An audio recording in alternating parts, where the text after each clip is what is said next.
పాకిస్తాన్‌కి అతి పెద్దదైనటువంటి shock. Baloch army చేసినటువంటి ప్రకటన. పాకిస్తాన్‌కి సంబంధించినటువంటి స్థానిక సైనిక పోస్టులని లేపేసింది.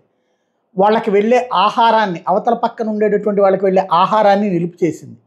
అట్లాగే తమ స్వతంత్రతని ప్రకటించుకుంది. పాకిస్తాన్ సైన్యాన్ని కొంతమందిని చంపేసింది. వాళ్ళ వాహనాల్ని ధ్వంసం చేసేసింది. క్వెట్టాని స్వాధీనం చేసుకుంది.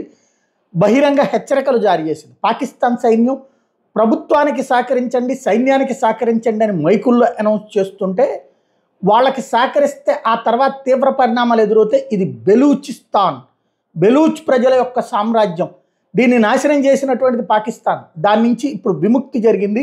ఆ విముక్తి జరిగినటువంటి సందర్భంలో ఇకపైన మనం కలిసి ఉంటాం, పాకిస్తాన్కి ఎలాంటి సహకారం అందించొద్దు అన్నటువంటి ఓపెన్ ప్రకటనలు చేసుకొచ్చింది.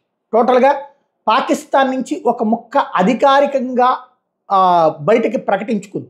దాంతో పాకిస్తాన్కి భారత్ని దెబ్బతీసి భారత్ నుంచి కాశ్మీర్ని వేరు చేద్దాం అనుకున్నటువంటి పాకిస్తాన్లో నుండి ఒక ముక్క విడిపోవడం అన్నటువంటిది చాలా కీలకమైంది. భారత్లో ఉన్నటువంటి కాశ్మీర్లో ఉన్నటువంటి ప్రజలను సుదీర్ఘకాలం పాటు అబద్ధాలతో మోసం చేసి మతం పేరుతో మోసం చేసినటువంటి పాకిస్తాన్కి తమ సొంత దేశంలోనే బెలూచ్ ప్రజలు తిరగబడతారు, తిరగబడే పరిస్థితులు తామే తెచ్చుకుంటున్నాం అన్నటువంటి విషయం తెలియలేదా అంటే తెలుసు. కానీ అహంకారం, ఎదుటి వాళ్ళని ఏమైనా చేయగలం, తొక్కి పడేయగలం అన్నటువంటి బలుపు, ఆ బలుపుకి వచ్చినటువంటి సమాధానం ఇప్పుడు ప్రత్యేక స్వతంత్రత. ఇప్పుడు భారత్తో యుద్ధం ముగిశాక వాళ్ళు మళ్ళీ సముపార్జించుకున్నాక అప్పుడు పాకిస్తాన్ వెళ్ళి బెలూచ్ దగ్గర ఏదన్నా చేసి తిరిగి స్వాధీనం చేసుకోవాలి. మరి అది సాధ్యమవుతుందా లేదా అన్నదే చూడాలి.